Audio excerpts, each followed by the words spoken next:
नमस्कार, कार्यक्रम डिबेटमा स्वागत छ। राष्ट्रिय प्रजातन्त्र पार्टीको आसन्न महाधिवेशनमा नेता राजेन्द्र लिङदेनले अध्यक्ष पदमा उम्मेदवारीको घोषणा गरेका छन्। लिङदेनलाई अर्का नेता धवल शमशेर राणाको साथ रहेको छ। हाल 3 जना अध्यक्ष भएको राप्रपामा लिङदेनको उम्मेदवारीले तरङ्ग ल्याएको छ। पुरानो पुस्ताले पार्टीलाई गति दिन नसकेको बताउँदै उम्मेदवारी घोषणा गरेका उनले कमल थापा, पशुपति शमशेर राणा र प्रकाश चन्द्र लोहनीसँग प्रतिस्पर्धा गर्नुपर्ने देखिएको छ। पुराना नेताले नेतृत्व गरे राप्रपा सकिने बताइरहेका लिङदेनसँग पार्टी चलाउने कुनै वैकल्पिक कार्यक्रम वा एजेन्डा छन् कि उही पुरानै जनताले अस्वीकृत गरेका नारा मात्र छन्? आज हामी राप्रपाको आसन्न महाधिवेशनमा केन्द्रित रहेर उनी राजेन्द्र लिङदेनसँग कुराकानी गर्दैछौँ। लिङदेनजी स्वागत छ। धन्यवाद छ निवेशजी। अब तपाईँ त अध्यक्ष त्रय विरुद्ध विद्रोह गरेर आएको जस्तो देखियो, के तपाईँ चौथो अध्यक्ष बन्ने लाइनमा हो? यो न विद्रोह हो न विरोध हो। यो राष्ट्रिय प्रजातन्त्र पार्टी र केवल राष्ट्रिय प्रजातन्त्र पार्टी मात्रै होइन, राष्ट्रिय प्रजातन्त्र पार्टीको मुद्दामा विश्वास राख्ने लाखौँ जनता जो हामीलाई राष्ट्रिय प्रजातन्त्र पार्टी बलियो भइदिए हुन्थ्यो भनेर शुभेच्छा मनोकांक्षा राखेर हेरिराखेका छन्, उहाँहरू समेतको भविष्यको सुरक्षाको लागि उठाइएको एउटा बाध्यकारी कदम हो यो चाहिँ। तर तपाईहरुको यो एकता महाधिवेशन होइन? हो, एकता महाधिवेशन हो र एकता महाधिवेशनले नै त सन्देश दिनु पर्यो नि त कि राष्ट्रिय प्रजातन्त्र पार्टी परिवर्तित भयो, अब यो सुध्रिएर जान्छ, विगतका गल्ती कमी कमजोरीहरू दोहोऱ्याउँदैन, अब यसले हाम्रा शुभेच्छुकहरूको विश्वासमाथि कुठाराघात गर्दैन भन्ने विश्वास त एकता महाधिवेशनले नै दिनु पर्यो। त्यो कुरा अहिले तत्काललाई हाम्रा अध्यक्षत्रयहरूबाट सम्भव नदेखिएपछि त्यो हामीले उठायौँ। के गल्ती गर्यो पहिला नेतृत्वले? राष्ट्रिय प्रजातन्त्र पार्टीको यो 31 वर्षको इतिहास विभाजन र फुटको इतिहासको रूपमा रह्यो। राष्ट्रिय प्रजातन्त्र पार्टीको कार्यकर्ताले यो 31 वर्षको इतिहासमा 51 सालमा 47 सालमा अलग अलग खुलिएको राप्रपा थापा र चन्द नामको 2टा पार्टी एकीकृत भएको थियो। त्यो दिन अलिकति खुसीले हाँस्न पाएको थिए। त्यसपछि यो सम्पूर्ण समय राष्ट्रिय प्रजातन्त्र पार्टीका कार्यकर्ताहरूले एक दिन पनि हाँस्न पाएनन्, एक दिन पनि देखिस् मेरो पार्टीले गरेको भनेर भन्न पाएनन्। राष्ट्रिय प्रजातन्त्र पार्टीले केवल मुद्दासम्म जोगायो, तर एउटा गौरव गर्न लायक सङ्गठनात्मक स्थिति निर्माण गर्न सकेन। मात्र होइन, यहाँ आइपुग्दाखेरि राष्ट्रिय प्रजातन्त्र पार्टी आज छ कि छैन भन्ने अवस्थामा पुगेको छ। राष्ट्रिय पार्टी समेत बन्न सकेन। त्यसकारणले विगतको घटनाक्रम, हाम्रो नेतृत्वको क्रियाकलापको समग्र परिणाम चाहिँ अहिले हामीले यो भोग्नु परिराखेको छ। त्यसकारण त्यसबाट राष्ट्रिय प्रजातन्त्र पार्टीलाई जोगाएर लानुपर्ने अब यो हाम्रो चाहिँ बाध्यकारी अवस्था हो भनेर फेरि मैले यो असफल राप्रपा बनाउनमा कमल थापा, पशुपति शमशेर जबरा, प्रकाश चन्द्र लोहनीजीहरूको हात रह्यो होइन? यसमा नेतृत्वमा रहनुभएको हुनाले प्रमुख रूपमा उहाँहरूलाई नै यो जिम्मेवारी जान्छ। नेतृत्वमा रहने हरेक मान्छेलाई राम्रा नराम्रा कुराको जस अबजस जान्छ, तर त्यसको सँगसँगै त्यो पार्टीको कार्यकर्ताको हिसाबले र पछिल्लो दिनमा केही महत्त्वपूर्ण जिम्मेवारी पनि केही समय हामीले प्राप्त गऱ्यौँ। त्यसको हिसाबले हामीलाई पनि केही जान्छ कि हामी कार्यकर्ता स्वयं पनि नेताले जति बेला पार्टी फुटायो त्यति बेला पछि नलागेको भए सायद यो स्थिति आउँदैन थियो होला। तर अब फेरि पनि राष्ट्रिय प्रजातन्त्र पार्टीको महाधिवेशन आएपछि हाम्रा शुभेच्छुकहरूलाई र पार्टी कार्यकर्ताहरूलाई भएछ, किनभने महाधिवेशन आयो कि राष्ट्रिय प्रजातन्त्र पार्टी फुट्छ है। यो पहिरो जाने पहाड मुनतिर बसेको मानिसहरूलाई बर्खा लागेपछि, सिमसिम पानी पर्न थालेपछि अब कति बेला बग्ने होला, अब हामी को बग्ने हौला, को छुटिने हौला नि भनेर जुन पिर र भय हुन्छ, त्यही पिर र भय राप्रपाको कार्यकर्ताहरूलाई छ कि महाधिवेशन आएपछि त्यो त अहिले पनि बरकरार रह्यो। त्यही त पिर र भय अब पहिला 3वटा पार्टी 3वटा टुक्रा जोडिएर एउटा पार्टी भएको थियो, त्यसमा म भन्दैछु लिङदेनजी उदाउनु भयो, अब यो पार्टी फुटेर फेरि 4वटा हुने हैन। निवेशजी, म भन्दैछु कि त्यो चाहिँ नि महाधिवेशन आएपछि राप्रपा कार्यकर्ताहरूलाई पनि त्यो पहिरो जाने पहाड मुनतिर बसेका मानिसहरूलाई जस्तै भय आइहाल्छ। ल है फुट्नु चाहिँ भएन, अरू जेसुकै गर, यो चोटि चाहिँ फुट्नु हुँदैन है, फुट्यो भने सकिन्छ भन्ने कार्यकर्ताहरूमा, प्रतिनिधिहरूमा त्यो प्रकारको भय छ। तर मैले के भन्दै आएको छु भने पहिरो पनि कहिलेसम्म जाने भन्दाखेरि त्यो पहाड रहेसम्म न हो होइन। जब पहाडै बगेर सकिसकेपछि अब बर्खा लागे पनि के नलागे पनि के बग्ने चिजै नरहेपछि राष्ट्रिय प्रजातन्त्र पार्टी आज त्यही बिन्दुमा पुगेको छ कि अब फुट्ने ठाउँै छैन, यसलाई फुटाएर कसैले लैजाने ठाउँै छैन र यसलाई फुटाउने तागत अब कसैसँगै छैन। किन फुटाउने चिजै छैन। तपाईहरुको पार्टीमा प्रष्ट रूपमा 4 वटा गुट देखिने भयो। सुन्नु है, म त्यो गुटको कुरा पनि गर्छु र मैले के भन्छु, यो पहाडलाई अब उठाउने अग्ल्याउने बाहेक हैन, उठाउने हैन, तपाईले त्यही त भन्नुभयो। हैन, अग्ल्याउने बाहेक अर्को विकल्प केही नै छैन। छैन, तर हैन, राष्ट्रिय धरातलीय प्रजातन्त्र यथार्थता- पार्टीलाई पनि फुटाउने होइन, धरातलीय यथार्थता- जोड्ने बनाउने भन्दा हामीसँग कमल अर्को कुनै थापाजी, विकल्प अब छैन। कमल थापाजीले र मैले उम्मेदवारी तपाईको दिने कुरामा होला। अब आउँछु प्रकाश चन्द्र हैन, गौरीजीले तपाईको उम्मेदवारी कुरामा दिने होला। आउँछु कि अब अध्यक्ष त्रय त छँदै छँदै थिए। थिए, 3टा गुट त छँदै थियो। आहा। अब तिमीहरूको पनि अर्को गुट हुने भयो, अब राप्रपा फुट्न त झन् चाहिँ सजिलो हुने भयो, अथवा फुट्ने झन् धेरै सम्भावना टुक्रा हुने भयो। बढ्यो, झन् धेरै टुक्रा हुने। तर त्यो कुरा होइन, अहिले हामीले त्यही कुरा हो कि उहाँहरूको विगतबाट के देखियो भन्दाखेरि उहाँहरूका अरू प्रकारका योग्यता क्षमता र व्यक्तित्व भइकन पनि उहाँहरू एक ठाउँ बस्न नसक्ने, उहाँहरू एकले अर्कालाई स्वीकार गर्न नसक्ने, उहाँको विगतबाट जुन हामीले नोक्सानी बेहोर्यौँ अब त्यो दोहोऱ्याउन हुन्न।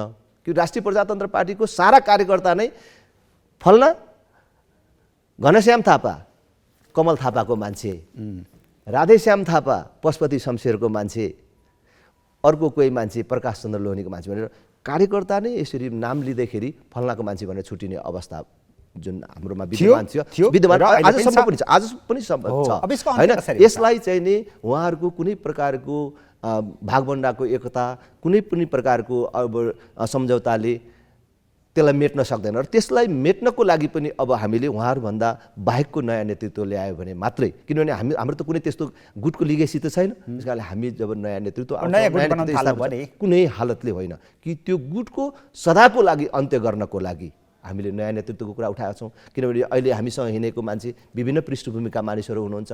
कमल थापासँग बस्नुभएका मानिसहरू, म स्वयं कमल थापाको निकट भएर लामो समय बसेको मानिस छु, धवलजी र अरू पनि पशुपति शमशेर। तपाईले यो सदाशयता जाहेर गर्नुभयो, तपाईले यो चिन्ता जाहेर गर्नुभयो, सदाशयता र हामी सबै मिलेर अब नयाँ राप्रपा बनाउन ओके, आशा जाहेर गर्नुभएको छ हैन। मेरो नेतृत्वमा आइसकेपछि चाहिँ यसरी एकीकृत राप्रपा बन्छ भनेर आशा व्यक्त गरिरहनु भएको छ। तर परिस्थिति त्यो छैन, यथार्थता त्यो छैन। कमल थापाजी उम्मेदवारमा फेरि उठ्ने, अध्यक्षमा दाबी गर्ने, जबराजी अध्यक्षमा दाबी गर्ने, लोहनीजी अध्यक्षमा दाबी गर्ने हो भने त तपाईको गुट त प्रष्ट रूपमा देखिने भयो। यो मेटिने आधार के उहाँहरूले उम्मेदवारी दिनुहुन्न त्यसो हो हैन? पहिलो कुरा त मलाई के विश्वास छ भने राष्ट्रिय प्रजातन्त्र पार्टीको निरन्तरताको लागि, उहाँहरूको इतिहासको पनि सुरक्षाको लागि उहाँहरूले यो अन्तिम क्षणमा आएर नयाँ नेतृत्वलाई सर्वसम्मत रूपमा हस्तान्तरण गर्नुहुन्छ र अभिभावकीय भूमिकामा, अभिभावक पनि सक्रिय अभिभावकको रूपमा उहाँहरू राष्ट्रिय प्रजातन्त्र पार्टीमा रहनुहुन्छ र राष्ट्रिय प्रजातन्त्र पार्टीलाई एकताबद्ध रहेको सन्देश दिनमा नेतृत्वदायी योगदान दिनुहुन्छ भन्ने हामीलाई विश्वास छ। तिनैजना अध्यक्षले तपाईलाई समर्थन गर्नुहुन्छ भन्ने प्रतिस्पर्धामै जानुपर्ने अवस्था आयो भने पनि त्यसले राष्ट्रिय प्रजातन्त्र पार्टीलाई नोक्सान गर्दैन। राष्ट्रिय प्रजातन्त्र पार्टीमा कुनै प्रकारका त्यस्ता स्थायी गुटहरू निर्माण हुँदैन, किनभने नयाँ पुस्ताको पक्षमा परिणाम आउँछ र नयाँ पुस्ताले त्यस्तो कुनै पनि प्रकारको गुटलाई प्रोत्साहन होइन। राजेन्द्रजीको यो कुरा चाहिँ अचम्म लाग्यो कि उहाँहरू बिचमा प्रतिस्पर्धा भयो भने गुट चाहिँ यथावत रहन्छ, राजेन्द्र लिङ्गदेन चाहिँ परम्पराले देखायो, परम्परा देखायो। किनभने हाम्रो त कुनै गुटै छैन, हामी त एउटा सामूहिक प्रयत्न गरिराखेको छौँ। केवल राष्ट्रिय प्रजातन्त्र पार्टीको मात्रै कुरा गरिरहेको छैन। मैले भने नि त राष्ट्रिय प्रजातन्त्र पार्टीले आज राष्ट्र संस्था र हिन्दू राष्ट्रको जो मुद्दा उठाइराखेको छ, राष्ट्रिय प्रजातन्त्र पार्टी चाहिँ आफ्नो जीवनकै सबभन्दा कमजोर अवस्थामा छ, तर उसले उठाएको मुद्दा चाहिँ 62-63 को राजनीतिक परिवर्तनपछि अहिले सबभन्दा लोकप्रिय अवस्थामा छ। राष्ट्रिय प्रजातन्त्र पार्टी भन्दा ठुलो संख्यामा मानिसहरू बाहिर राष्ट्र संस्था र हिन्दू राष्ट्रको पक्षमा नारा जुलुस गरेर हिँडिराखेका छन्। उनीहरूलाई यहाँ हामीले समेट्न सकिरहेका छैनौँ, विश्वास दिलाउन सकिरहेका छैनौँ। त्यस कारणले हामीले अहिले उठाइराखेको कदम भनेको त राप्रपा बाहिर रहेका हामीसँगका समान विचारधारा राख्ने पार्टी, व्यक्ति, संस्था, सङ्गठन, समूह र अनि धार्मिक क्षेत्रलाई समेटेर ल्याउने र यसलाई व्यापक र विशाल बनाउने उद्देश्यका साथ यो गरिएको सामूहिक प्रयत्न हो। त्यसकारणले यो एउटा कुनै गुट मात्रै होइन, यो मेरो मात्रै होइन, हामी सबैको साझा प्रयत्न भएको हुनाले यसले स्थायी गुट निर्माण गर्दैन र उहाँहरू तपाईले अध्यक्ष त्रयसँग भेट्नुभयो उम्मेदवारी घोषणा गर्नुभन्दा पहिला? भेटे। के भन्नुभयो उहाँहरूले? र खास गरी मैले आजै त्रय अध्यक्षलाई, अरू बिचमा त भेटघाट भइराखेकै हुन्थ्यो, तर औपचारिक रूपमा उहाँहरूको आशीर्वाद लिने, उहाँहरूको अनुमति लिने भनेर मैले त्रय अध्यक्षलाई भेट्ने योजना बनाएको थिएँ। पशुपति शमशेर राणासँग भेट हुन सकेन, तर फेरि पनि भेट्छु, आशीर्वाद लिन्छु। मैले अध्यक्ष कमल थापा र डाक्टर प्रकाश चन्द्र लोहनीसँग चाहिँ आज बिहानै भेटेँ र मैले अध्यक्षमा उम्मेदवार बन्ने निर्णय गरेँ र मैले आज चाहिँ घोषणा गर्दैछु, मलाई आशीर्वाद दिनुहोस्, शुभकामना दिनुहोस्, लड्ने अनुमति दिनुहोस् भनेर भने उहाँहरूले हाम्रो चाहिँ शुभकामना छ भनेर चाहिँ भन्नुभयो। उहाँहरूको शुभकामना लिएर आएँ मैले। तर तपाईँहरूलाई मुखले शुभकामना दिनुभयो, व्यवहारमा कतिसम्म असहयोग रहेछ भन्ने चाहिँ आज तपाईँले उम्मेदवारी घोषणा गर्ने समयसँग जुदाएर कार्य सम्पादन समितिको बैठकसम्म बोलाइदिनु भयो। तपाईँलाई उम्मेदवारी घोषणा गर्नसम्म अप्ठ्यारो पारिदिनु भयो। अब यो चाहिँ संयोग मात्रै पनि हुनसक्छ। हामीले पनि तपाईँले कार्यक्रमको समय नै सार्नु पर्यो। महाधिवेशनमा प्रस्तुत गर्ने विधान कार्यपत्रहरूको मस्यौदाहरू चाहिँ पार्टीको कुनै न कुनै निकायमा छलफल गरेपछि मात्रै महाधिवेशनमा लानु उपयुक्त हुन्छ भनेर सुझाव दिइराखेका थियौँ, माग गरिराखेका थियौँ। यो हुन नै थियो, तर यही समय आजकै दिन अब संयोग हो कि योजना हो, मलाई लाग्छ हाम्रो अध्यक्ष त्रयको चाहिँ यदि त्यो योजनै हो भने पनि अध्यक्ष त्रयको भन्दा पनि अब सचिवालयमा कतै बसेर खेलोमेलो गर्ने साथीभाइहरूको हुनसक्छ, तर त्यसलाई मैले अन्यथा रूपमा लिन्न। हामीले आफ्नो निर्धारित समयमा घोषणा गऱ्यौँ, खालि हामीले जानकारी दिनु थियो। अब यो अध्यक्ष त्रयमा पनि तपाईँलाई ती तीनजना अध्यक्षमध्ये पनि कोहीको समर्थनको आश छ अथवा वचन छ वा तिनैजना अध्यक्षमै उम्मेदवारी दिनुहुन्छ उहाँहरूले? मैले त अघि पनि भने प्रारम्भमा हाम्रो कुराकानीमा कि अन्तिम क्षणसम्म पनि हाम्रो अध्यक्ष त्रयले एउटा निकास निकाल्नुहुन्छ भन्ने विश्वास छ। त्योदेखि बाहेक कुनै वचन छैन, कसैसँग मेरो छुट्टै कुराकानी यसरी मलाई सघाउने अथवा हामीलाई सघाउने भन्ने कुराकानी भएको छैन। सार्वजनिक रूपमा डाक्टर प्रकाश चन्द्र लोहनीले त भन्नुभएकै छ कि मैले अध्यक्ष हुन पाउनु पर्यो। आजसम्म मैले एक्लै अध्यक्ष भएर चलाउन पार्टी पाएको छैन, त्यस कारणले मैले पाउनु पर्यो। कमलजीले पशुपतिजीले धेरै लामो समय पार्टी चलाउनु भयो, म मात्रै एउटा यस्तो हुँ कि मैले एक्लै चाहिँ राप्रपाको अध्यक्ष भएर सिङ्गो राप्रपाको अध्यक्ष भएर चलाउने मौका पाएको छुइनँ, मलाई दिनु पर्यो। होइन भने पुस्तान्तरणको कुरा आइराखेको छ, नयाँ नेतृत्वमा जाउँ, त्यसमा मेरो समर्थन हुन्छ भनेर सार्वजनिक रूपमै भन्नुभएको हुनाले उहाँलाई दुईटा अध्यक्षले सहयोग गरेर उम्मेदवार बनाउनु भयो भने सायद उहाँको र हाम्रो सोझो फाइट हुन सक्ने भयो, प्रतिद्वन्दिता हुन सक्ने भयो। नत्र भए उहाँले हामीलाई सघाएर हाम्रो अभिभावक बनेर यो क्याम्पलाई अगाडि लैजाने सम्भावना चाहिँ नि मैले देख्छु, उहाँको प्रतिबद्धता अनुसार। अब तपाईँको एकता महाधिवेशन हो यो, तपाईँ अब तीनजना अध्यक्ष भएको ठाउँमा चारजना अध्यक्ष भएर बसौँ, तपाईँ पनि अध्यक्षमा आउनुहोस् भन्ने भयो भने सहमति गर्ने कि नगर्ने? हुन्न, हामीले चाहिँ यही हो, यस प्रकारका अव्यावहारिक भागभण्डाका जुन परम्पराबाट राष्ट्रिय प्रजातन्त्र पार्टी यति समयसम्म बितेर आयो र त्यही अव्यावहारिक भागभण्डा व्यक्तिलाई हेरेर विधान बनाउने, पद सिर्जना गर्ने र पछि व्यवहारमा चाहिँ पूर्ण रूपमा पार्टीलाई अनिर्णयको बन्दी बनाउने, जसले गर्दाखेरि देशले पार्टीले त क्षति बिहोर्यो, हाम्रो उमेर वयस त त्यतिकै गयो, तर देशले समेत ठुलो क्षति बिहोर्यो। कि मलाई लाग्छ कि अहिले पनि विश्वास छ कि राष्ट्रिय प्रजातन्त्र पार्टी स्थापना कालमै एउटा पार्टीको रूपमा स्थापना भएको भए र पटक पटक विभाजित नभएको भए सायद देशले जुन प्रकारको अस्थिरता बिहोर्न परिराखेको छ त्यो नहुन पनि सक्थ्यो। तर त्यही अव्यावहारिक त्यस्ता अस्थिरतामा खेलेर फाइदा लिने त राप्रपा झन् एक नम्बर। त्यही कुरा म भन्दैछु त, अनि त्यस्ता अव्यावहारिक व्यवस्थाहरू विधानमा गर्ने, व्यक्ति हेरेर पदहरूको सिर्जना गर्ने र अलिअलि पाएको अवसरलाई पनि सत्ताको खेलमा सामेल गराउने, जसको कारणले हामीले होइन ठुलो क्षति बिहोर्यौँ। त्यस कारणले त्यो कुरा चाहिँ अब दोहोरिनु हुँदैन भनेर हामीले यो कदम उठाएको हुनाले हामी कुनै पनि प्रकारको भागभण्डामा हामी सामेल हुँदैनौँ र त्यो सौदाबाजीमा त्यो खालको सहमति हुँदैन, प्रतिस्पर्धा नै हुन्छ कोही आयो भने भन्ने कुरा त्यही कुरा हो। अब राजेन्द्र लिङदेनजीसँग यो राप्रपालाई अगाडि हाँक्नका लागि वैकल्पिक एजेन्डा के छन् कि उही पुरानै नेताहरूले त्यही पुरानै राप्रपा पार्टीले जे बोकेको छ, जो जनताबाट तिरस्कृत भएका एजेन्डा छन्, तिनै एजेन्डालाई नै बोकेर फेरि पार्टी ठुलो बनाउँछु भन्ने मात्रै सपना हो या वैकल्पिक एजेन्डा छ? हामीले खास गरी राज संस्था, हिन्दू राष्ट्रको पुनर्स्थापना, संहिताका खारेजी जस्ता जो राजनीतिक मुद्दाहरू अगाडि सारेका छौँ त्यसमा अझै सशक्त ढङ्गले राष्ट्रिय प्रजातन्त्र पार्टीलाई अगाडि लैजाने कि यो मुद्दालाई त जनताले हराइदिए होइन जनताले यही मुद्दा बोकेर होइन, चुनावमा राप्रपा जाँदाखेरि पत्ता साफ पारिदिए। होइन यो हराएर जिताए भन्ने कुराको कुनै नाप पो छैन किनभने न कुनै जनमत गरेर यो मुद्दा हटाइएको हो होइन, अथवा तपाईँ विस्थापित चुनावमा गरिएको जानुभयो नि त, होइन, चुनावमा पछि होइन, भएका चुनावमा त चुनावमा जानुभयो त। जाने कुरा अलग कुरा हो तर यो विषय अलग कुरा हो त्यसकारणले हामीले यसलाई सशक्त रूपमै लैजान्छौँ यसमा भनेको कुनै दुविधा छैन एजेन्डा तिनै तपाईँले हुन्। जे बुझ्नुहोस् जे तिनै अर्थ हुन्। लाउनुहोस् ओके, एजेन्डा होइन? तिनै हुन्। यसलाई तर यस मुद्दा प्राप्तिका लागि राष्ट्रिय प्रजातन्त्र पार्टीले सङ्गठन ठुलो बनाउनु पर्यो त्यसको लागि लिएको रणनीतिमा चाहिँ नि हामीले सुधार गर्छौँ परिवर्तन गर्छौँ कि अहिले नेपालको राजनीतिमा पुस्तान्तरणको कुरा चाहिँ उठिराख्ने ठिक छ, मेरो प्रश्न होइन? थियो राजेन्द्र हो। लिङदेनजीसँग चाहिँ वैकल्पिक एजेन्डा छैन।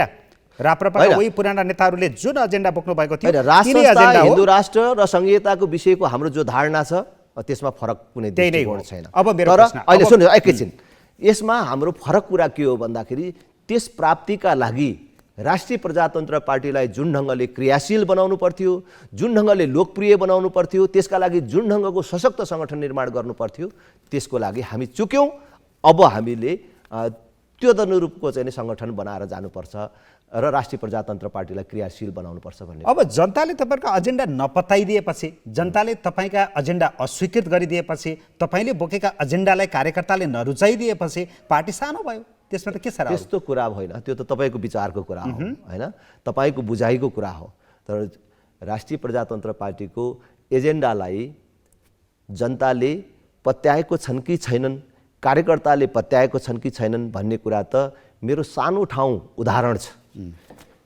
2064 सालको निर्वाचनमा मेरो निर्वाचन क्षेत्रबाट राष्ट्रिय प्रजातन्त्र पार्टीले प्रत्यक्ष र समानुपातिक दुवैतर्फ 250 भोट पनि कटाएको थिएन हामीले 70 सालमा निकटतम प्रतिद्वन्द्वीको रूपमा आफूलाई उभ्यायौँ अहिले 74 सालमा आइपुग्दाखेरि तपाईँले अहिले फ्याटै भन्नु होला तपाईँ चाहिँ नि एमालेसँग गठबन्धन गरेर चुनाव जितेको हो भने है हामीले योचोटि संसदीय निर्वाचनमा झन्डै 45,000 मत ल्यायौँ र त्यो मात्रै होइन त्यो त गठबन्धन थियो तर 4टा स्थानीय तहमा 2टा स्थानीय तहमा राप्रपा एक्लैले त्यहाँ चुनाव जितेको छ एउटा मुसलमानको छ तर पनि 24-25 वटा केन्द्रीय सीट जितेको राप्रपा सुन म भन्दैछु झरेर होइन त्यहाँ मैले पुग्नु भन्दैछु भनेको त हो मैले त्यही त भन्दैछु हो नजिर। होइन मैले भन्दैछु त्यही पनि अरू पार्टीसँग होइन मिलेर। होइन जनताले अस्वीकार गरेको हो कि हामीले ठिक ढङ्गले नचलेको भन्ने कुराको लागि मैले यो कुरा भन्दैछु कि त्यहाँ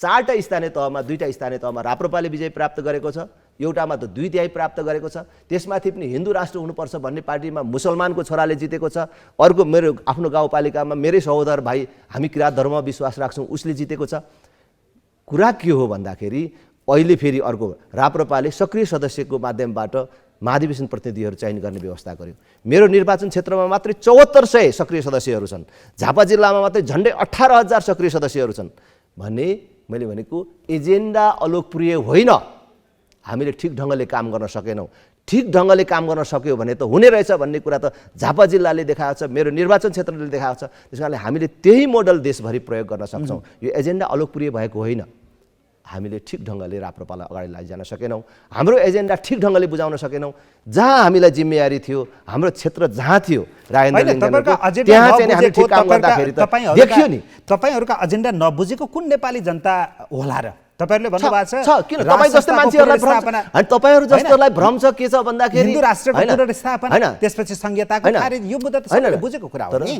होइन संघीयता तर पनि जनताले होइन अस्वीकार तपाईँहरू गरिदिए। जस्तैले चाहिँ नि बुझ्नु भएको छैन कि संघीयता खारेजी केका लागि बन्यौँ राष्ट्र संस्था किन चाहिन्छ भनेर बन्यौँ हिन्दू राष्ट्र किन चाहिन्छ भनेर बन्यौँ तपाईँले बुझ्नुभयो होला कि राजेन्द्र लिङ्गदेनहरू फेरि राजालाई चाहिँ नि राजगद्दीमा ल्याएर मन्त्री हुने विचार गरिराखेको होला कमर थापाहरू प्रधानमन्त्री हुने विचार गरिराखेको होला त्यसको लागि त किन राजा ल्याउनु पर्यो भने होइन किनकि विगतमा देखेकै हो हिन्दू राष्ट्रको जो होइन, राजनीति अस्थिर भयो त्यो अस्थिर राजनीतिमा सबैभन्दा बढी फाइदा लिने होइन। तपाईले सुन्नु भएको होला मुसा प्रवृत्ति जो कमल थापाजीलाई हो भनिन्छ, त्यसैले मैले त्यहाँबाट भन्दै फाइदा त्यसैले लिने त भन्दैछु कि उहाँहरू भने नै हो।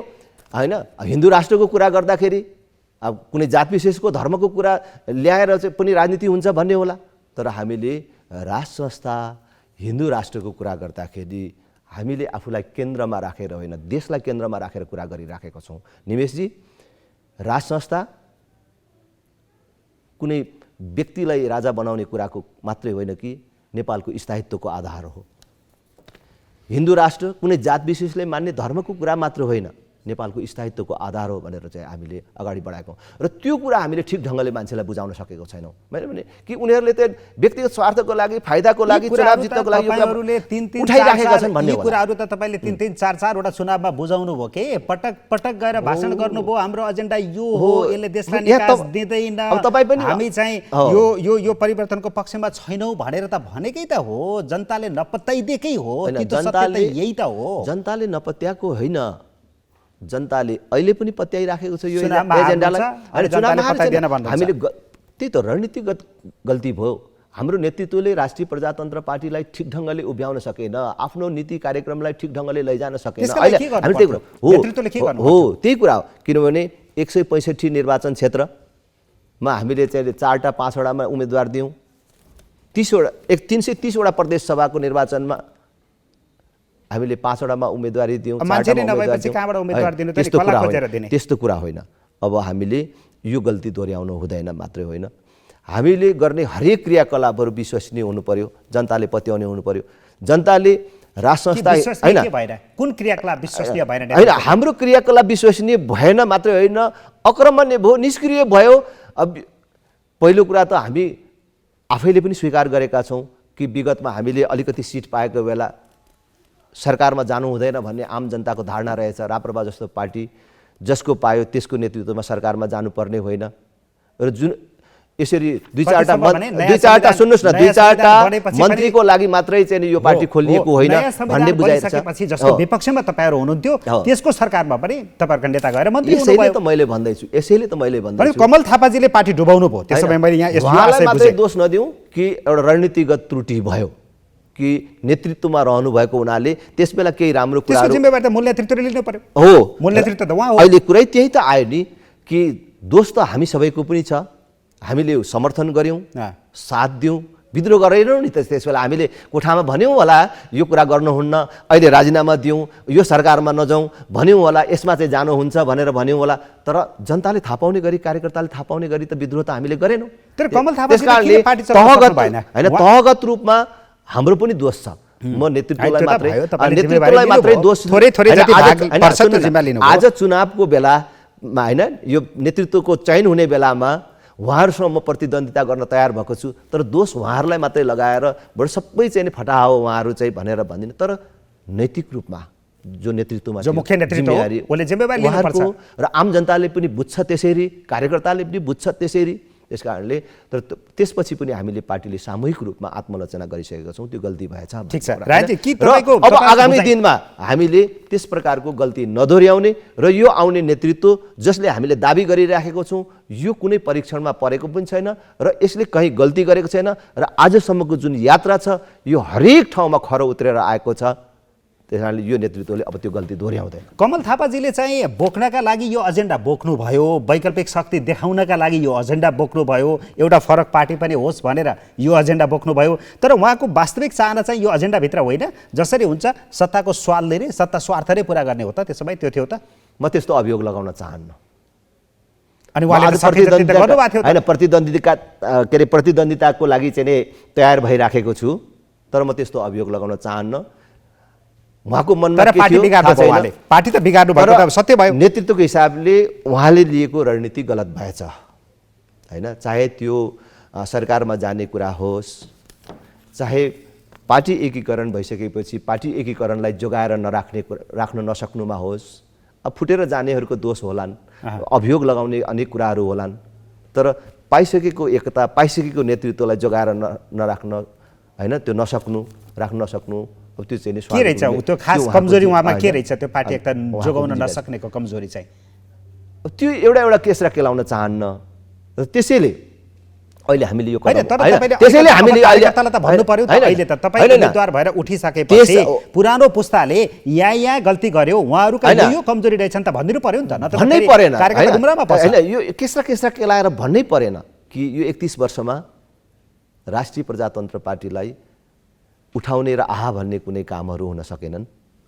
उहाँहरू प्रमुख कार्यकारी पदमा बसेर एक ठाउँ जुटेर काम गर्न सक्नुहुन्न र पार्टीलाई जोडाएर जोगाएर लैजानुहुन्न भन्ने कुरा अब आम जनतामा र कार्यकर्तामा परिसक्यो कि यिनीहरू अहिले मिले भने पनि यो त 6 महिना हो कि बेसीमा, नत्र भए 15 दिनमै यिनीहरू फुट्छन् भन्ने भ्रम चाहिँ नि आम जनतामा बनिसक्यो। अब त्यो भ्रम बन्नु र त्यसलाई हामीले चिर्न नसक्नु भनेको र त्यसको कारणले हुने घाटा भनेको मलाई पनि हो र सम्पूर्ण राप्रपालाई हो र हामीले बोकिराखेको मुद्दालाई हो। त्यसकारणले त्यो रिस्क अब राप्रपाले लिनु हुँदैन। अब त्यो अर्को दुर्घटना राप्रपाले बिहोर्न सक्दैन। अब समय छैन राप्रपालाई भनेर हस्, म अलिकति अगाडि लिएर जान चाहन्छु तपाईँलाई। राजेन्द्र लिङ्गदेन जस्तो यस्तो सम्भावना बोकेको एउटा युवा नेता जसलाई धेरै मान्छेहरूले माया गर्छन्, तपाईँलाई त्यो क्षेत्रमा जिताए, यद्यपि अर्को पार्टी एमालेसँग सहमति गरेर एकता चुनावी तालमेल गरेर जित्नुभयो, त्यो अर्को कुरा भयो। तर पनि तपाईँ जस्तो एउटा युवा नेता जो युवा पुस्ताले पनि आश गर्छ, त्यो नेताले देशलाई किन पछाडि फर्काउने कुरा गर्छ, अगाडि लाने कुरा किन गर्दैन? देशलाई अगाडि लानको लागि पहिलो कुरा त देश हुनु पर्यो नि, हैन? के देश छैन? हैन, हामीले कहाँबाट कुरा गरिराखेको छौँ भन्दाखेरि पहिलो कुरा नेपाल जस्तो देश, दुईटा विशाल छिमेकीहरू, उत्तरमा चीन जो विश्व महाशक्तिको रूपमा उसको उदय र विकास भइराखेको छ, दक्षिणतर्फ अर्को विशाल भारत। त्यो दुई विशाल देशको बिचमा रहेको एउटा सानो देश जसको भूराजनीतिक परिस्थिति सबैलाई हेर्दाखेरि यो कुनै पनि बेला सङ्कटमा पर्न सक्छ भन्ने कुरा हाम्रो छिमेकको घटनाक्रमले देखाएको छ कि 2032 सालसम्ममा हाम्रै छिमेकमा सिक्किम भन्ने देश थियो। आज सिक्किम नाम पनि छ, भूगोल पनि छ, त्यो माटो कसैले बोकेर लगेको छैन, तर त्यहाँ राष्ट्र संस्थाको अन्त्य भयो, आज देशको समाप्ति भयो। सिक्किम भन्ने देश छैन, विश्व मानचित्रबाट सिक्किम समाप्त भयो। हामीले नेपालमा राष्ट्र संस्था त्यो स्थायित्वको आधारको रूपमा अपरिहार्य छ भनेर भनेको। राष्ट्र संस्था, हिन्दू राष्ट्र नेपालको स्थायित्वको आधार हुन् भनेर भन्दाखेरि हामी पछाडि फर्केको भन्ने अर्थ लगाउनु हुँदैन। सँगसँगै हामीले राष्ट्र संस्था र हिन्दू राष्ट्रको कुरा मात्रै गरेको छैनौँ नि, हामीले संहिताको आलोचना गर्दाखेरि कोही मान्छेले मुख्यमन्त्री बन्न पाउने भयो, हामीले नपाउने भयो भनेर कसैले बनेकोमा ईर्ष्या गरेको होइन नि। नेपालको अर्थतन्त्रले त्यो संहितालाई धान्न सक्छ कि सक्दैन? हाम्रो जस्तो सानो देशमा 3.5 वर्ष अगाडि नेपालको राष्ट्रिय ऋण 8 खरब थियो। आज संहिता कार्यान्वयन भएपछि यहाँ पुग्दाखेरि त्यो त्यति नै बढेर 16 खरबमा पुगेको छ। संहिता कार्यान्वयनमा कति खर्च भयो तपाईँहरू सबलाई थाहा छ। त्यो ऋणको कुरा मात्र होइन, आज कर दरको हिसाबले, कर भारको हिसाबले यो दक्षिण एसियामै सबभन्दा धेरै कर हाम्रो देशमा लागू गरिएको छ। त्यसकारणले हामीले चाहिँ नि संहिता हुनु हुँदैन भन्यौँ र हामीले यी तीनटा कुरा मात्रै भनेर मान्छेले सिधै गणतन्त्र, धर्मनिरपेक्षता, संहिता खारेजीको माग गरेर राप्रपा हिँडेको छ। यो नयाँ कुरा आएको छ, यो चिजबाट फेरि पछाडि फर्काउने कुरा गर्नुभयो। तर मेरो प्रश्न के थियो भने, हैन, तपाईको प्रश्नमै म आउँदैछु, त्यो बाहेक अर्को कुरा छैन भन्ने तपाईहरुको कुरा, त्यही त किन पछाडि फर्किनु? तपाईँ किन फर्किनु चाहिँ यो यसको तपाईहरु पछाडि फर्किनुको एउटा पुष्टि के हो भने, यो एजेन्डालाई जुन जुन दलले बोकेर अगाडि आएका छन् ती दललाई हरेक निर्वाचनमा जनताले भोट दिएर अनुमोदन गरेर पठाएका छन् कि तपाईहरुलाई जिताउनु पर्ने थियो, उनीहरूलाई जिताएका छन्, तपाईहरुलाई त हराइदिरहेका छन्। त्यसकारण पनि तपाईहरु पछाडि फर्किँदै हुनुहुन्छ।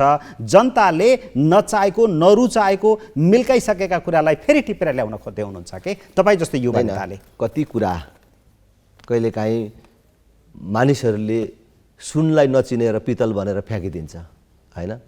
त्यो भुइँमा फ्याँकेको चिज हामीले चाहिँ चम्काएर राख्यौँ, हैन? कहिलेकाहीँ हिरा फ्याँकिदियो अथवा चाहिँ नचिनेको चिज हामीले चाहिँ उठायौँ भने हामी पछाडि फर्क्यौँ, धुलोबाट टिप्यौँ भन्ने कुरा आउँछ। र यो फेरि पनि दोहोऱ्याएर भन्छु कि हामीले पुनरुत्थान के भन्छ नि, पछाडि फर्किने यस्तो कुरा होइन कि 3-4 चोटि अहिले यो तपाईँसँगको संवादमै भनिसकेँ कि फेरि पनि भन्छु, राष्ट्र संस्था र हिन्दू राष्ट्र नेपालको स्थायित्वको आधार हो र हामीले राष्ट्र संस्था, हिन्दू राष्ट्र पुनर्स्थापना र संहिता खारेजीको कुरा मात्रै गरेको छैनौँ। राप्रपाले के भनेको छ कि 2046 सालपछि अथवा त्योभन्दा अगाडि पनि मानिसहरूलाई जोड्दा हुन्छ कि नेपालको राजनीतिमा उच्च पदस्थ नेतृत्वमा पुगेका नेता र कर्मचारीहरूको समेत सम्पत्तिको छानबिन होस्, भ्रष्टाचार मुक्त नेपाल बनाउन त्यो अभियानमा हाम्रो नेताहरूकोबाट हाम्रोबाट छानबिन सुरु होस् भनेर हामीले भनेको छौँ। मैले संसदमा कुरा उठाएको छु। हामीले हाम्रो देशमै युवाहरूलाई गरी खाने अवसरको निर्माण हुनुपर्छ भनेर भनेका छौँ कि हामीले लोक कल्याणकारी कुराहरू पनि गर्छौँ कि हामीले राष्ट्र संस्था आउने बित्तिकै, हिन्दू राष्ट्र आउने बित्तिकै देशमा कायापलट हुन्छ भनेर भनेका। तर राष्ट्र संस्था, हिन्दू राष्ट्र पुनर्स्थापनापछि जुन स्थायित्व प्राप्त गर्छ देशले, त्यसको जगमा जनताका प्रतिनिधिहरूले रायजी नेपालमा यो कुरा चाहिँ नेपाल देशले नभोगेको कुरा हो, नेपाली जनताले नदेखेको कुरा हो, नेपाली जनताले टेस्ट नगरेको कुरा हो, राजतन्त्रलाई जनताले भोगिसकेको हो, हिन्दू राष्ट्र पनि जनताले देखिसकेका कुरा हो। र अर्को कुरा संघीयताको कुरा नयाँ अभ्यास हुँदैछ। ती दुईवटा कुरालाई त जनताले तिरस्कृत गरिसके। अर्को कुरा जो संघीयताको कुरा छ, यसलाई संस्थागत गर्न बरु तपाईँहरूले यसको विरोध गर्नुभन्दा त काम गर्नतिर लाग्दा राम्रो होला नि त, संस्थागत गर्नतिर लाग्दा राम्रो होला नि त। म तपाईँ जहाँबाट राम्रो हुन्छ त्यहीँबाट काम गर्दा ठिक होला। म धेरै छलफल गर्नुभन्दा पनि यो संघीयताको कुरा जो गरिराख्नु भएको छ नि, यसलाई संस्थागत गरेर कालान्तरसम्म तपाईँले मैले मात्रै होइन, आउने पुस्तालाई समेत यो बोझ बोकाउनु भन्दा जतिसक्दो चाँडो खारिज गर्नुपर्छ भन्ने पक्षमा छु। केन्द्र र बलियो स्थानीय तह भए पुग्छ। ल ठिक छ। यो तीनवटा मुद्दामा अब यो तीनवटा मुद्दा अरू पार्टीहरूले पनि उठाइरहेका छन्, तपाईँ मात्रै होइन। विवेकशीलको कुरा पनि आइसकेको छ। विवेकशीलले हिन्दू राष्ट्र र संघीयताको कुरा उठाइसकेको छ।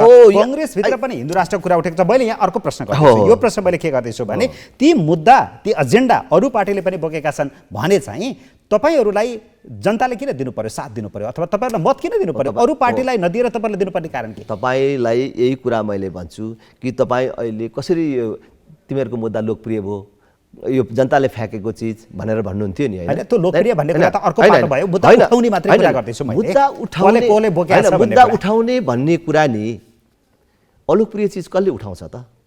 अलोकप्रिय चिज, अप्ठ्यारो चिज, ज्यान जाने बेलामा त हामीले उठायौँ नि। त्यस बेला चाहिँ जसलाई योजनाबद्ध उनीहरूलाई समर्थन नगरेर तपाईहरुलाई मेरो कुरा सुन्नुस् न, राप्रपालाई किन भोट दिनु पर्यो? मेरो कुरा सुन्नुस् न कि त्यस बेला योजनाबद्ध ढङ्गले प्रचार गरियो, राष्ट्र संस्थालाई बदनाम गरियो, हिन्दू राष्ट्रलाई बदनाम गरियो, हैन?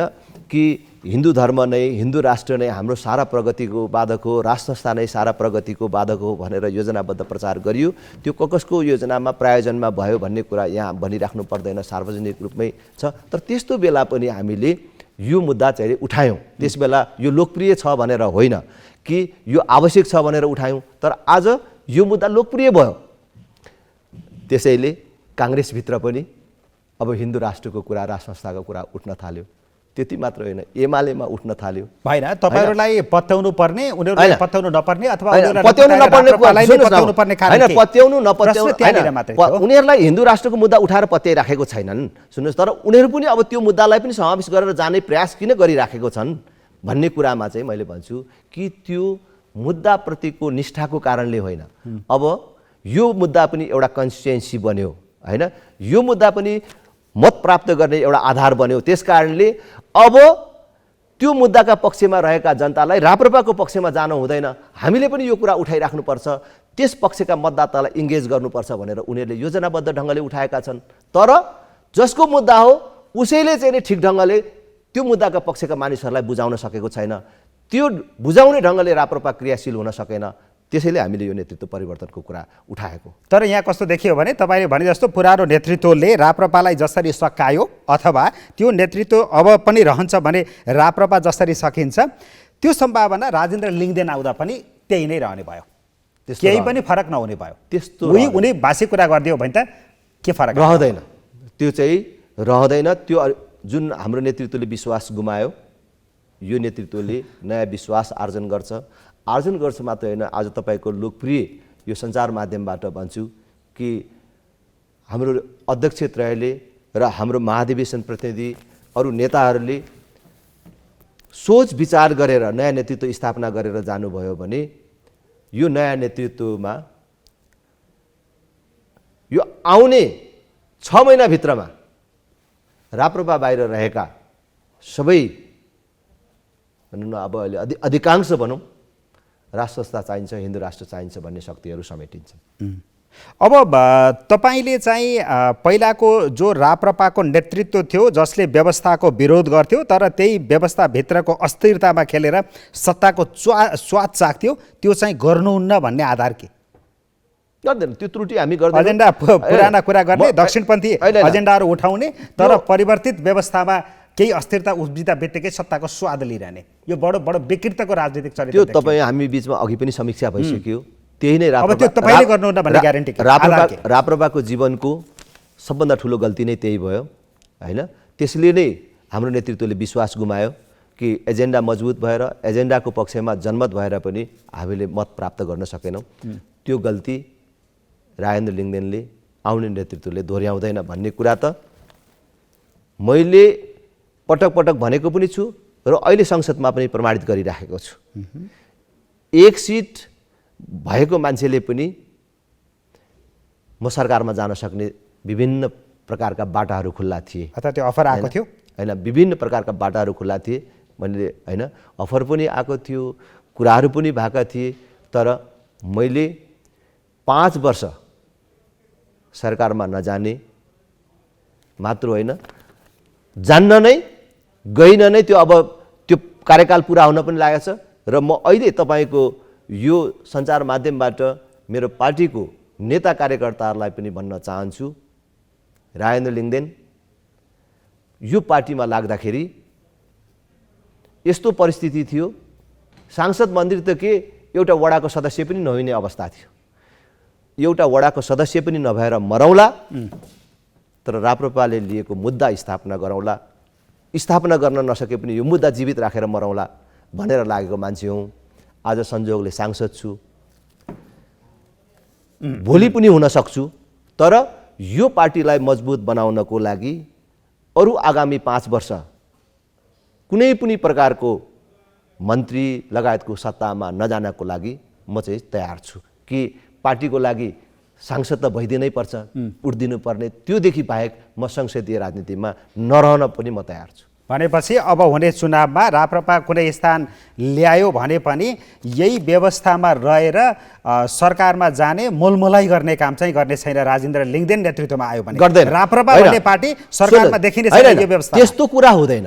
फेरि यो कुरा पनि म सच्याउन चाहन्छु, राप्रपा सरकारमा जान सक्छ, तर राप्रपा सरकारमा जाँदाखेरि केवल मन्त्री खानको लागि मात्रै जाँदैन, आफ्नो एजेन्डामा पनि छलफल गरेर आफ्नो हैसियत। कमल थापाजीले पनि त्यही भन्नुभएको होइन होइन, अब त्यस बेला अर्कै कुरा थियो। त्यस बेला हाम्रो एजेन्डा भन्दा पनि त्यस बेलाको सरकारको उपयोग गर्ने, लोकप्रिय काम गर्ने, ओहो राप्रपाले मौका पायो भने देशको लागि राम्रो काम गर्ने रहेछ भनेर जनतामा विश्वास आर्जन गर्ने र आउने चुनावमा बेसी सिट प्राप्त गर्ने र भोलि चाहिँ ठुलो पार्टी भएर आफ्नो एजेन्डा लागू गर्ने भन्ने खालका हाम्रो रणनीति थियो भने अहिले तपाईँ सरकारमा जानै पर्ने बाध्यता त कसरी पनि आउने देखिन्छ भनेपछि तपाईँले अहिले जे भने पनि अब तपाईँको महाधिवेशन होला, हारेका मान्छेहरू त पार्टीबाट फुटेर जाने चलन छ, चुइटेर जाने चलन छ, फेरि पार्टी कमजोर हुने होला, नेतृत्व कमजोर हुने होला, शक्ति आर्जन गर्न पनि सरकारमा त जानुपर्ने होला। हामी जाँदैनौँ, हामी त्यसो प्रकारले जाँदैनौँ, कारणसहित जान्छौँ। जाँदाखेरि पनि त्यो धेरै परको कुरा हो। सरकारमा जुनसुकै बेला जाने, जुनसुकै पार्टीसँग चाहिँ नि सम्झौता गर्ने, त्यो चाहिँ गलत हुन्छ र त्यो नै राष्ट्रिय प्रजातन्त्र पार्टीको लागि सबभन्दा ठुलो नोक्सानीको कारण बन्यो भन्ने कुराबाट राष्ट्रिय प्रजातन्त्र पार्टीले र त्यसमाथि पनि मैले सबभन्दा ठुलो शिक्षा लिएको छु। त्यो गल्ती दोहोऱ्याउँदैन। अब तपाईँ र ओलीजीको सम्बन्ध के हो? केपी शर्मा ओलीजीको सम्बन्ध सामान्य के छ त्यस्तो? अघिल्लो चुनावमा पनि लेनदेन भयो, तालमेल भयो, अबको चुनावमा पनि त तालमेल होला? अघिल्लो चुनावमा अचानक गठबन्धन बन्यो। खास गरी हाम्रो नेताहरूले नेपाली काङ्ग्रेससँग गठबन्धन बनाउनु भएको थियो। म झापामै थिएँ कि मलाई केही साथीहरूले भन्नुभएको थियो यो गठबन्धनको कुरा कुनै कसैसँगको पनि गठबन्धनको कुरा उठेको थिएन। त्यसबेला 2टा स्थानीय तहमा हामीले चुनाव जितेको थियौँ। म आफै चुनाव जित्छु भनेर लागिरहेको थिएँ, अलग अलग चुनाव लड्यौँ भने। र मेरो साथीहरूले के भनिरहेको थियो भने राजेन्द्र तिमीलाई यो चुनाव चाहिँ हार्ने सुविधा छैन है, यो चुनाव हार्ने सुविधै छैन, हारेर चाहिँ फेरि झन्डै झन्डै जितेको भन्दै चाहिँ नआऊ है काठमाडौँ भनेर मलाई मेरा शुभेच्छुकहरूले, मेरो साथीहरूले भन्नुभएको थियो। परिणामले पनि देखाइरहेको थियो। म उत्साहित पनि थिएँ किनभने अघिल्लो 70 को निर्वाचनमा निकटतम प्रतिद्वन्दी भएको, पछिल्लोचोटि मेरो प्रतिद्वन्दी अथवा मलाई जित्ने मान्छे उमेरले पनि बुढो हुँदै गएको, उहाँले विकासको नाममा एउटा सिन्का पनि नभाचेको सिटौलाजी है, उहाँ अलोकप्रिय बन्दै गएको, 4टा स्थानीय तहमा 2टा स्थानीय तहमा हामीले चुनाव जितेर हामी अलिकति हौसिएको, सबै यसैले म जसरी पनि जित्छु भनेर लागिरहेको थिएँ। यता चाहिँ नि राजनैतिक दलहरूका बिचमा गठबन्धन निर्माण हुने क्रमहरू सुरु भयो। मलाई अलिअलि बरु एमालेसँग हाम्रो गठबन्धन बन्न सक्छ, किनभने हाम्रो दल विभाजनमा नेपाली काङ्ग्रेस चाहिँ नाङ्गै भएर ओर्लियो, माओवादी चाहिँ नाङ्गै भएर ओर्लियो। गठबन्धन भए पनि हाम्रो नेताहरूले चाहिँ एमालेसँग बनाउनुहुन्छ भन्ने लागेको थियो। त्यो गठबन्धनको प्रस्ताव चाहिँ तपाईँलाई कसले गर्यो? सिधै त्यहाँ जाउँ अब। हैन त्यो भयो। तर यताबाट चाहिँ कुरा चाहिँ के हैन, नेताहरूबाट चाहिँ के आयो भने ल काङ्ग्रेससँग हाम्रो गठबन्धन हुने भयो, ल अब कृष्णप्रसाद सिटौलाले अनि छोड्नुहुन्छ त यहाँ भनेको छोड्ने हुनुभयो भने त खुसीकै कुरा भयो भने काङ्ग्रेसको साथीहरू पनि आएर कुरा गर्न थाल्नुभयो, प्रचार गरिराखिएको थियो। तर दरखास्त दिने 2 दिन अगाडि कृष्णप्रसाद सिटौला आफै उठ्ने हुनुभयो। काङ्ग्रेसले उहाँलाई नै उम्मेदवार घोषणा गर्यो।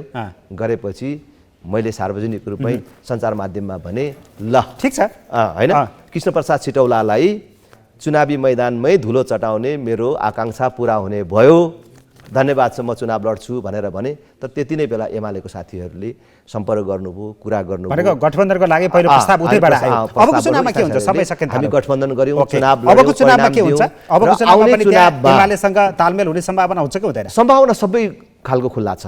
काङ्ग्रेससँग पनि त्यतिकै खुल्ला छ, एमालेसँग पनि खुल्ला छ।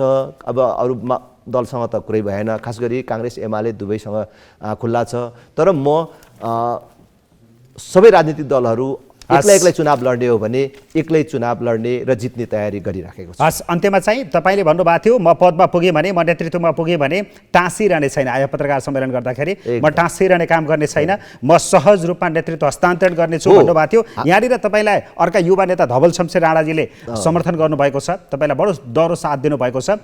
त्यो भनेको के? तपाईँ एक कार्यकाल यदि अध्यक्षमा निर्वाचित हुनुभयो भने एक कार्यकाल खाने, त्यसपछि चाहिँ धवलजीलाई सहयोग गर्ने भन्ने हो? यो पनि फेरि चाहिँ असामयिक अव्यावहारिक हुन्छ।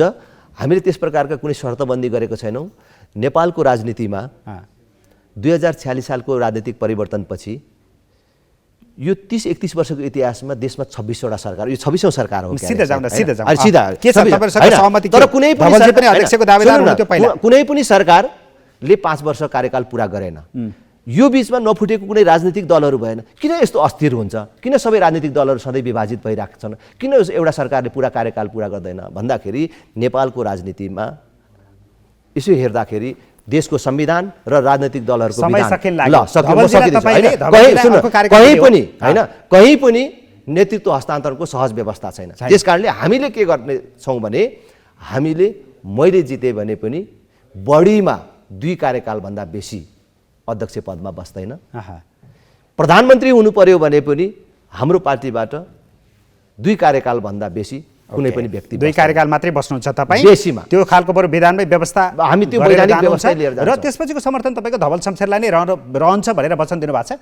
मेरो स्वाभाविक रूपले रहन्छ अहिलेको परिस्थितिमा। तर बडो इमान्दारितापूर्वक भन्नुपर्छ कि भोलि योग्यता क्षमताको कारण मेरो यही कार्यकाल पछि नै एक कार्यकालमै पनि अर्को कोही मान्छे आयो भने पनि ऊ पनि हुनसक्छ। त्यस कारणले यस्तो चाहिँ शर्तबन्दी गरेर पार्टीको भविष्यलाई नै बन्धकमा राख्ने खालको हामीले काम गरेका छैनौँ। हस्, धन्यवाद छ समयको लागि। ल, तपाईँलाई पनि धेरै धेरै धन्यवाद।